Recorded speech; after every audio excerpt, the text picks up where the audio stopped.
పేరుకే దేశానికి వెలుగులిచ్చే ప్రాంతం, కానీ ఇక్కడ ప్రజల బ్రతుకులు చీకటిమయం. ఇంకా చెప్పుకోవాలంటే పెద్ద పారిశ్రామిక ప్రాంతం, దేశ ఆర్థిక ప్రగతికి ఇంధనాన్ని ఇచ్చేటువంటిది, అంటే కరెంటు ఉత్పత్తి చేసేటువంటి సంస్థలు ఉన్నటువంటి ప్రాంతం. ఈ కరెంటు ఉత్పత్తి చేసేటువంటి సంస్థల లోపల మెయిన్గా థర్మల్ పవర్ అనేది మీ అందరికీ తెలిసిందే. ఈ థర్మల్ పవర్ అనేది దేని ద్వారా తయారవుతుందంటే బొగ్గును మండించడం ద్వారా నీటిని వేడి చేసి ఆ ఆవిరి ద్వారా టర్బైన్లు తిరిగితే ఆ తర్వాత వాటి ద్వారా ఈ కరెంటు ఉత్పత్తి అవుతుంది. ఇట్లా కరెంటు ఉత్పత్తి అయ్యేటువంటి క్రమం లోపల కొన్ని వేల టన్నుల బొగ్గును కాల్చాల్సి వస్తుంది. ఈ కాల్చినటువంటి బొగ్గుకు చివరికి మిగిలేది బూడిదే. ప్రపంచంలో దేన్ని కాల్చినా బూడిదతో పాటు ఇంకేదైనా మిగులుతుంది, కానీ ఒక బొగ్గు మాత్రమే చివరి వరకు కాలి బూడిదగా మారుతుంది. ఈ బూడిద ఒకప్పుడు చాలా అనర్థాలకు దారితీసినటువంటిది. ఈ పారిశ్రామిక ప్రాంతానికి అదొక బర్డెన్. దీన్ని ఇక్కడ ఎలా ఉంచుకోవాలి, దీన్ని ఎలా తొలగించుకోవాలని దేశం లోపల ఉన్నటువంటి అన్ని సంస్థలు, ఏదైతే కరెంటు ఉత్పత్తి చేస్తున్నటువంటి ప్రభుత్వ రంగ సంస్థలన్నీ చాలా ఇబ్బంది పడ్డ పరిస్థితుల లోపల ఓ ప్రత్యామ్నాయ మార్గం దొరికి బూడిదను ఇటుకల తయారీ రంగంలోకి తీసుకొచ్చి ఈ ఫ్లై యాష్ బ్రిక్స్ అనేది తయారు చేసేది బూడిదతోటి. బూడిద అనేది ఎంత తేలికైందో అంత గట్టిది, సిమెంట్ కన్నా బలమైంది. ఇదంతా మనం ఎందుకు చెప్పుకుంటున్నాం అంటే ఇలాంటి బూడిద అనేది ఒకప్పుడు వేస్టేజ్గా ఉన్నది, ఇప్పుడు కోట్ల రూపాయల ఆదాయానికి మార్గంగా మారింది. అయితే ఇది మారింది ఆ ప్రభుత్వ రంగ సంస్థలకు లేదా ప్రజలకు ఉపయోగపడే విధంగానూ అయితే అందరికి ఇష్టమే. కాకపోతే ఏం జరుగుతుందంటే ఇక్కడ మన తెలంగాణ రాష్ట్రంలో దేశం లోపల అనేక ప్రాజెక్టులు ఉన్నాయి, కానీ ఒక్క రామగుండం పారిశ్రామిక ప్రాంతం మాత్రం విచిత్రమైనటువంటి పరిస్థితి. ఇక్కడ ఒకవేళ శవాలను కాల్చినా కూడా మనం తెల్లారే బొక్కలు ఎరుకోవాలి, ఎందుకంటే ఆ బూడిదని కూడా ఎత్తుకుపోయి అమ్ముకునేటువంటి దరిద్రపు రాజకీయ నాయకులు ఉన్నటువంటి ఒక పారిశ్రామిక ప్రాంతం. ఈ రాజకీయ నాయకులు, ప్రజాప్రతినిధులు, ఎవరైతే వీళ్లకు ఉన్న అనుచరులు, వీళ్ళంతా కలిసి ఈ బొగ్గును దోచుకున్నటువంటి వైనం ఈ ప్రపంచానికి ఇంకా తెలుస్తుంది. వాస్తవానికి తెలంగాణ లోపల అతిపెద్ద పారిశ్రామిక ప్రాంతమైనటువంటి రామగుండం లోపల ఎన్టీపీసీ పవర్ ప్లాంట్ అనేది ఉంది, నేషనల్ థర్మల్ పవర్ కార్పొరేషన్. ఇది రాష్ట్రానికి సంబంధించిన సంస్థ కాదు, ఉమ్మడి సంస్థ కాదు, ఇది కేంద్రానికి సంబంధించినటువంటి సంస్థ. పేరుకు మాత్రం రక్షణ శాఖ కూడా దీని వెనుకుంటుంది. అంటే ఒక రాష్ట్ర ముఖ్యమంత్రి పోయినా కూడా లోపలికి పోయేంత అవకాశం కూడా ఉండదు. అంత పకడ్బందీగా ఉండే ఎన్టీపీసీని కూడా దోచుకుంటారు. ఏదైతే మనం గతం లోపల మన పెద్దలు చెప్పినట్టు శ్రీశ్రీ కవి అన్నాడు ఒకసారి,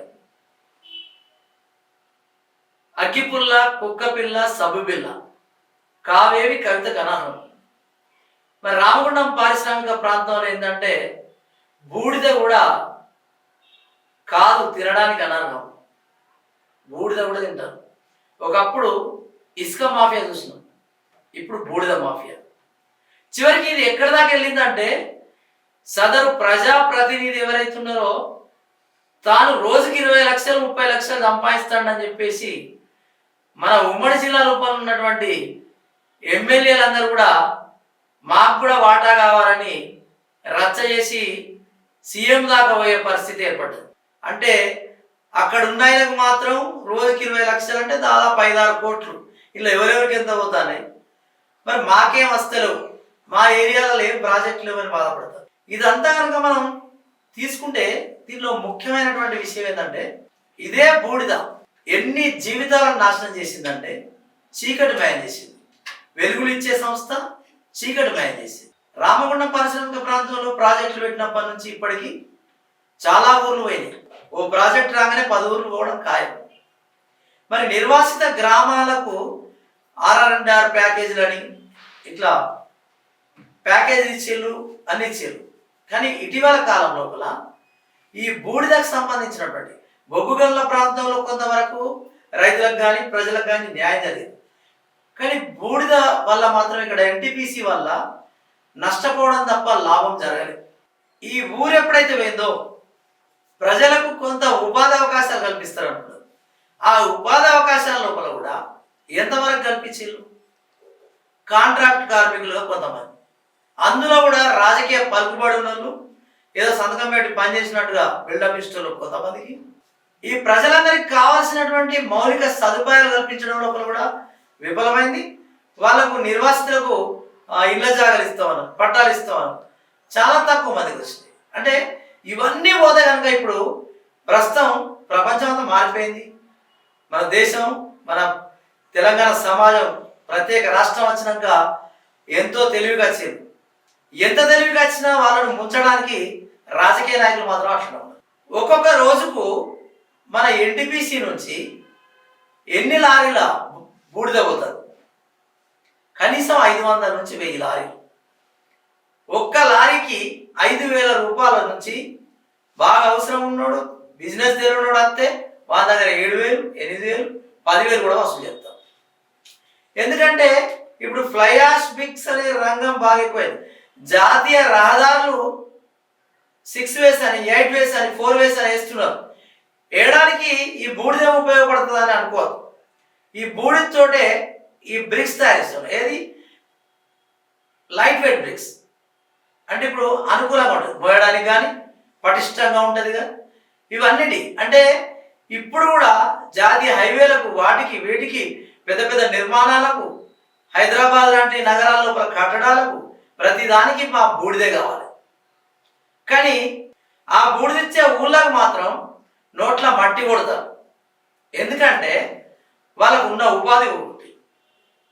ఇటీవల కొత్త ప్లాంట్ నిర్మాణం అని చెప్పేసి ఎక్స్టెన్షన్ చేసి, ఆ ఎక్స్టెన్షన్ చేసిన దగ్గర ఎలకలపల్లి గ్రామం లోపల, పాలకుర్తి మండలానికి చెందినటువంటి ఎలకలపల్లి గ్రామం లోపల కొంతమంది గీత కార్మికులు ఉన్నారు.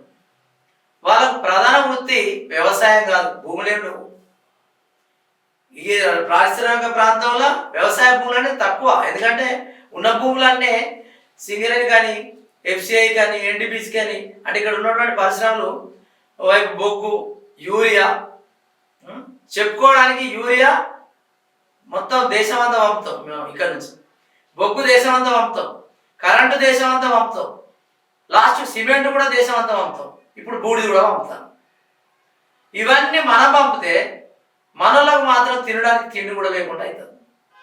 వాళ్ళకు ఉన్నది కేవలం జీవనాధారం తాడి చెట్లు ఎక్కడం, ఈదులు గీసుకోవడం, తెల్లగల్ల అమ్ముకొని బతుకు.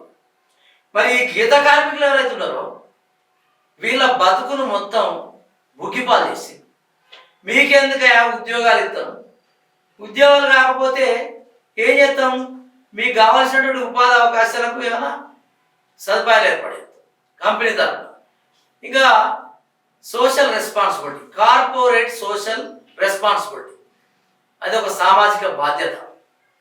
ఒక సంస్థ వల్ల నష్టపోతే ఆ ఏరియా లోపల ఏమేమి ఇవ్వాలనేది ఆ సంస్థ చేయాల్సి ఉంటుంది. ఆ చేసే క్రమం లోపల ఆ స్థానిక ప్రజలకు కావాల్సినటువంటి రోడ్లు, మౌలిక వసతులు కల్పించడం, డ్రైనేజీలు, తర్వాత ఇట్లాంటివన్నీ కూడా చేయాల్సినటువంటి అవసరం ఉంది. అయితే ఇక్కడ సదరు ప్రజాప్రతినిధులు ఏం చేస్తున్నారంటే ఈ డబ్బులను కూడా ₹1 కోటి రోడ్ ఎత్తారు. ఇది గవర్నమెంట్ వేసింది. ఏది? సెంట్రల్ గవర్నమెంట్ వేసిందని ఒకటి, రాష్ట్ర ప్రభుత్వం వేసిందని ఒకటి, సిఎస్ఆర్ ఫండ్స్ కింద వేసిలని ఒకటి, గ్రామ పంచాయతీ నిధులకు వెళ్ళి వేసినామని ఒకటి. ఇన్ని రకాలుగా బిల్లులు పెట్టుకొని బతుకుతారు. ఇవన్నిటికీ ఎవరెవరు ఏం ఫండ్స్ ఇచ్చిననేది ఒక పారదర్శకత లేదు. అంటే సిఎస్ఆర్ ఫండ్స్ కూడా తింటున్నారు. మరి ఏదైతే గీత కార్మికులు అని చెప్పారు, గీత కార్మికులకు నోటి కాడ బుక్ ఒకటి, మరి వాళ్ళకు ఉపాధి లేదు. సరే, ఈ బూడిద ఏదైతే ట్రాన్స్పోర్ట్ ఇస్తారో దాంట్లో కూడా వాళ్ళకి అవకాశం ఇవ్వాలి. అట్లా స్థానికులకు కుందనపల్లి ప్రాంతంలో మాత్రం ఓ 5గురికి ఇచ్చింది. మిషన్ పెట్టుకొని, మిషన్ అంటే ఇక్కడ మరొక డౌట్ వస్తుంది అందరికి. ఏంటంటే ఈ ప్రొక్లైన్లు కానీ ఇవి కానీ వాడితే భూగర్భ జలాలు తగ్గిపోతాయని ఏదో ఇసుక తీసే దగ్గర, తర్వాత మట్టి తీసే దగ్గర మాత్రమే ఉంటుంది. ఈ బూడిద అనేది వేస్టేజ్. ఆ వేస్టేజ్ను ఒక నింపడం తర్వాత మళ్ళీ దాన్ని తీయడం కాబట్టి ప్రొక్లైన్లు వాడచ్చు. ఈ స్థానికులకు అవకాశం ఇచ్చి లారీల ద్వారా దేశంలోని వివిధ ప్రాంతాలకు కావలసినటువంటి బూడిదను సప్లై చేయిద్దామని చెప్పిండు.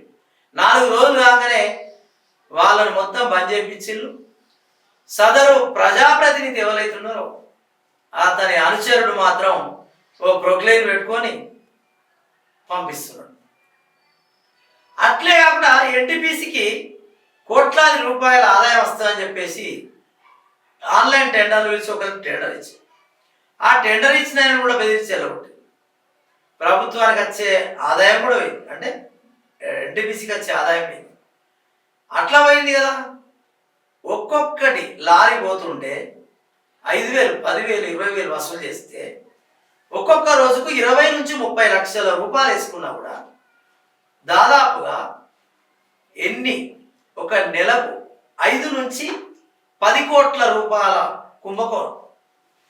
అంటే సుమారు ఏటా 1000 నుంచి 1,500 కోట్లు. ఈ విషయం తెలియనప్పుడు అందరూ కామ్గానే ఉన్నారు. కానీ ఈ విషయాలన్నీ తెలిసిన ఆయన ఇప్పుడు ఉన్నాడు కాబట్టి సంపాదించుకోవడానికి మరి స్థానికులకు అన్యాయం చేస్తాడు. ఇప్పుడు ఎవరైతే సప్లై చేసిన 5గురు కూడా లబోదీపం అనుకుంటారు. కుందనపల్లి దాదాపు 1700 ఎకరాల లోపల ఒక యాష్ పాండ్ అనేది నిర్మాణం జరిగింది. ప్రస్తుతానికి ఎన్టీపీసీలో మనం ఇంతకుముందు అనుకున్నాం కదా, బొగ్గును కాల్చిన తర్వాత ఆ మిగిలిన బూడిదను డైరెక్ట్గా గాల్లో వేస్తుంది కాబట్టి వాటర్లో కలిపి పైప్ లైన్ ద్వారా యాష్ పాండ్కు తరలిస్తారు. ఆ యాష్ పాండ్లో నిల్వ చేసినటువంటి ఆ బూడిద అనేది నీరు భూమిలోకి ఎక్కిపోవడానికి, ఇటు వాతావరణంలో ఉన్నటువంటి వేడి వలన, ఆ ఉష్ణం వల్ల, లేదంటే భూమి లోపలికి ఎలాగో నీరు ఇంకిపోతుంది కాబట్టి కొంతకాలంలో ఓ వారం రోజులు, 10 రోజులు, సీజన్ బట్టి వారం నుంచి నెల రోజులు పట్టచ్చు. ఆ టైంలో ఒక్కొక్క పొరను ఇట్లా పైనుంచి తీస్తారు. ఆ ప్రొక్లైన్లకు అవకాశం ఇవ్వచ్చు.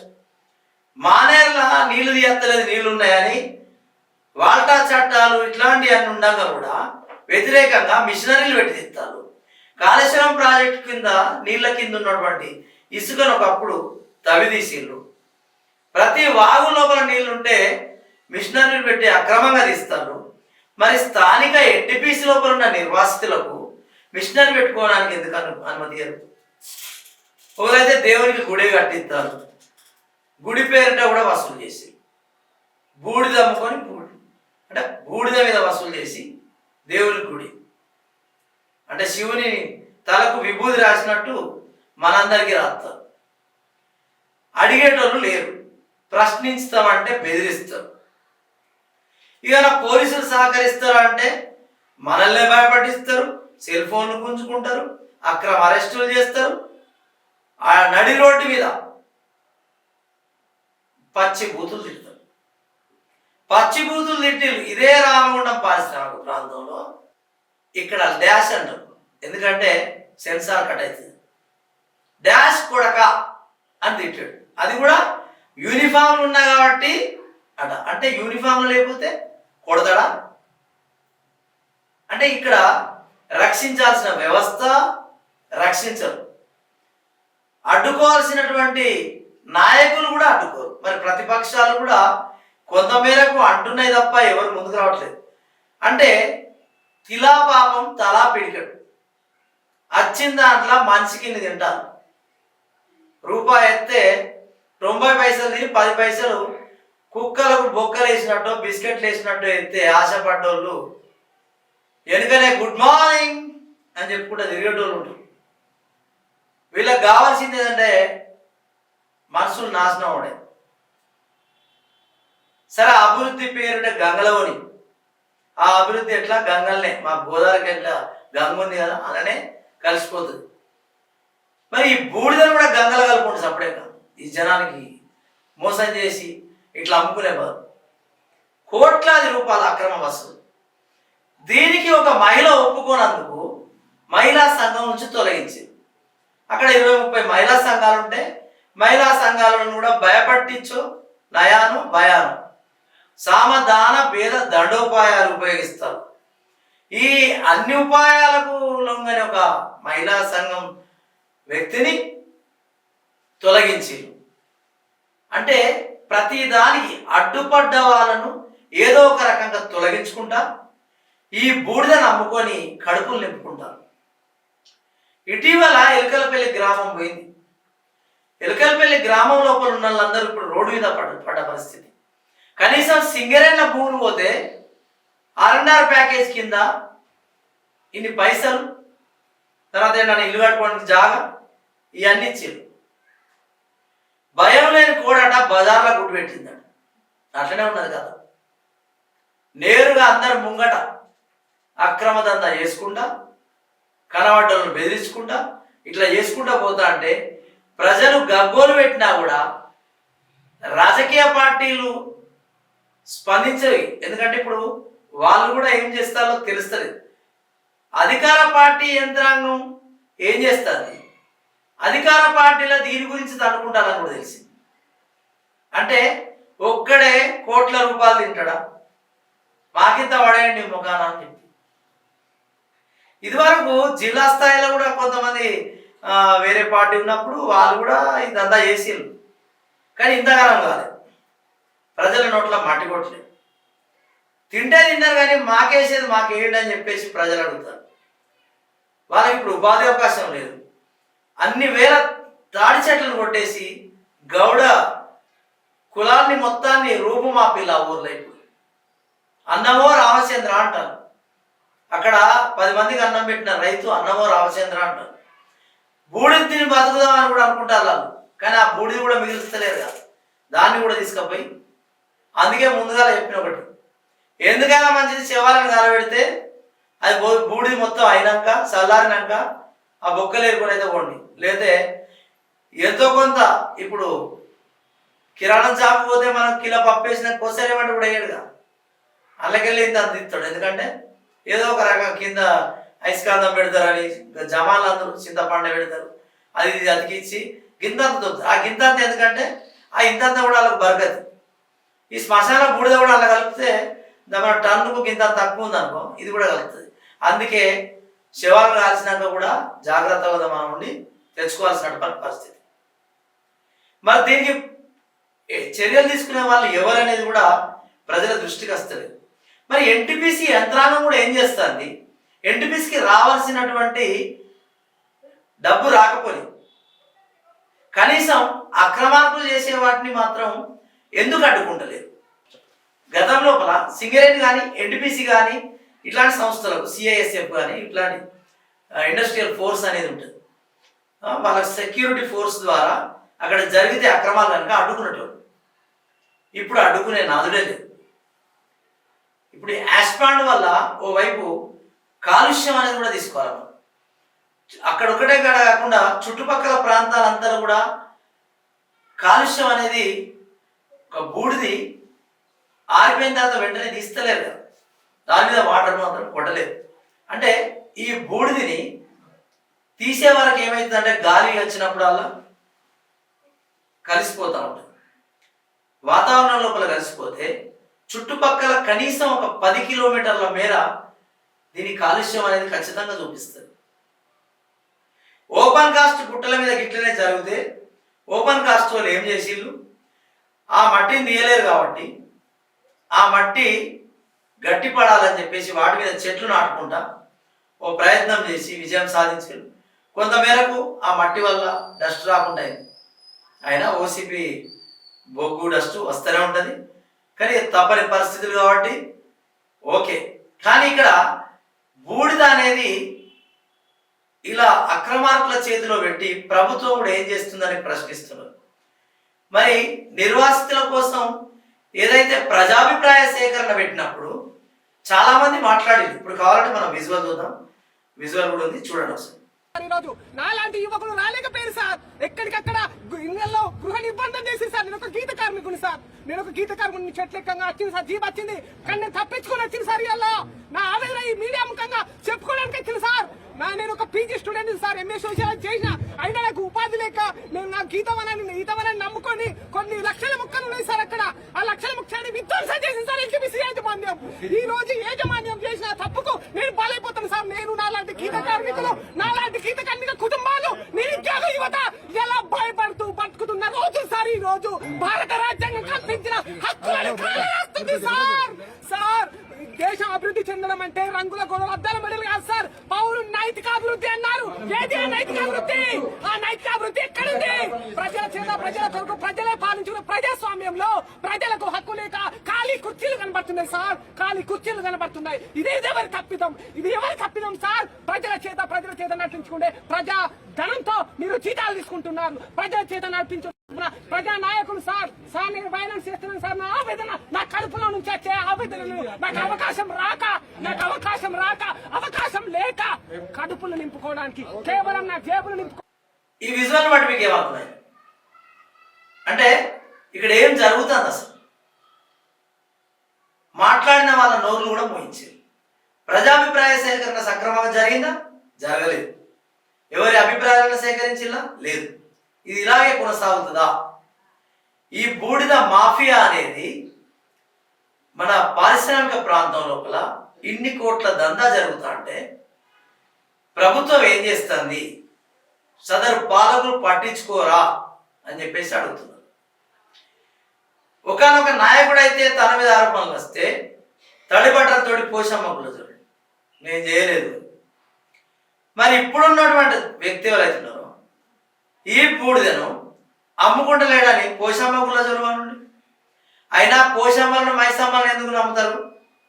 మొన్ననే కదా పారిశ్రామిక ప్రాంతంలో 47 గుళ్ళను కూలగొట్టి దేశంలో ఎక్కలేని సుప్రీంకోర్టు తీర్పు ఇలాగ వచ్చిందట. గుళ్ళుంటే అడ్డవచ్చి ప్రజలకు నష్టం జరుగుతుంది. రిపీట్, గుళ్ళుంటే నష్టమని ప్రజలకు నష్టాలు జరుగుతున్నాయి. రోడ్ల మీద ఉంటే యాక్సిడెంట్లు అవుతున్నాయి అన్నారు. రోడ్ల పక్కకు ముళ్ళ పొంటి వాడల సందులాలు ఉన్న గుళ్ళు కూడా కూర్చివేసిండ్రు. సుప్రీంకోర్టు తీర్పిచ్చిందని. మరి బూడిదను అక్రమ రవాణా చేయాలనేది తప్పని తెలియదా? వీళ్ళను ఏం చేయరా? ఇట్లా బూడిదను అక్రమ రవాణా చేసుకోవచ్చా? ప్రజలకు వాళ్ళకు కావాల్సిన ఉపాధి వాళ్ళకు కల్పిస్తే మీ జోలికి ఎందుకు వస్తారు? అర్ధరాత్రి ఎన్ని లారీలు పోతున్నాయి? ప్రతిరోజు నిత్యం 500 నుంచి 1000 లారీలు. లెక్కేసి చూస్తే కనుక మీరు కూడా వినండి. రాష్ట్రం లోపల ఉన్నటువంటి అందరు ప్రజాప్రతినిధులు మీరు కావాలంటే మా దగ్గర పోటీ చేసి గెలువండి. ఎందుకంటే రోజుకు జేబులకు 20-30 లక్షలు వస్తాయి. 5 కోట్లు సంపాదించాలి ఈజీయే. ఇంకా కూలగొట్టుడితో వస్తాయి, కాలబెట్టుడితో వస్తాయి. అంటే మన ప్రాంతం లోపల అట్లుంది పరిస్థితి. కాబట్టి ఇప్పుడు మన బూడిద గురించి మనం ఇంతగానో మాట్లాడుకున్నాం కదా. ఇప్పటికైనా ప్రజలు చైతన్యవంతులై ముందుకొచ్చిన ఎంతోమంది సోషల్ మీడియా లోపల కాబట్టి ఇప్పుడు సోషల్ మీడియాలో ఎవరెవరు ఏం మాట్లాడారో మనం ఆ విజువల్స్ కూడా చూద్దాం. కొందరు 8 గ్రామాల ప్రజలు కూడా భూమిని దారాదత్తం చేశారు. అందులో భాగంగా ఇక్కడ కొన్ని లక్షల మొక్కలు ఈత చెట్లు ఉండేది. అప్పుడు మేము గీత కార్మికులము ఇక్కడ ఈ ఈత చెట్ల మీదనే జీవనాధారంగా బతికినాము. ఈ చెట్లు మొన్నటిదాకా ఉన్నాయి. కానీ ఇలాంటి విస్తరణలో భాగంగా కంపెనీ విస్తరణలో భాగంగా ఈ చెట్లను నిర్దాక్షిణ్యంగా ఎన్టీపీసీ యాజమాన్యం నిర్దాక్షిణ్యంగా భూస్థాపితం చేసింది. ఇప్పుడు మేము జీవనోపాధి కోల్పోయినాము. ఇందులో ఇవి తీసే క్రమంలో మాకు ఎక్సైజ్ శాఖ వారు కూడా ఎలాంటి సమాచారం ఇవ్వకుండా ఇలాంటి చెట్లను మొత్తం తీసేయడం వల్ల మా గీత కార్మిక కుటుంబాలు ఎన్నో వీధిన పడ్డాయి. ఈరోజు త్వరలో ఇది మా ఎల్కల్పల్లి గ్రామానికి కానీ ఇక్కడ పరివాహక పల్లెలు అటు లక్ష్మీపురం కానీ ఇటు రాణాపురం కన్నాల ఇటు ఎల్కల్పల్లి ఈ యొక్క గాలి దుమారాలు లేవడం వల్ల ఈ యొక్క దుమ్ము లేచి బూడిద లేచి మా యొక్క ఇళ్ల మీద పంటల మీద పడి మాకు అనారోగ్య బారిన పడితే దీనికి బాధ్యులు ఎవరు? ఒక్క ప్రజాప్రతినిధి కూడా ఈ రోజు ఇక్కడికి వచ్చి కానీ వాళ్ళ యొక్క గలం విప్పలేదు. గత పాలకులు కూడా దీని మీద కనీసం చెట్లు పోతున్నాయంటే వాళ్ళు కూడా ఇంతవరకు ప్రతిపక్షాలు ప్రతిరోజు ఒకరి మీద ఒకరు విమర్శలు చేసుకుంటారు. కానీ మా గీత కార్మిక కుటుంబాలపై యొక్క పరివాహక ప్రాంతాలైనటువంటి ఈ గ్రామానికి జరుగుతున్న అన్యాయాన్ని తెలుసుకోవడానికని మమ్మల్ని ఇక్కడికి పిలవడం జరిగింది. సో ఈ సందర్భంలో ఇక్కడ యాష్ పాండ్ దగ్గరికి తీసుకొచ్చి వారికి జరుగుతున్న అన్యాయాన్ని చూపించడం జరిగింది. ఈ ash pond NTPC 3x800 megawatt ఎక్స్పాన్షన్లో భాగంగా ఇది రీసెంట్గా దీన్ని ఇక్కడ స్టార్ట్ చేశారు. అంతకుముందు కుందనపల్లి గ్రామంలో ఉండేది. అది కాకుండా ఎక్స్ట్రా ఇక్కడ కొత్తగా నిర్మించడం స్టార్ట్ చేశారు వాళ్ళు.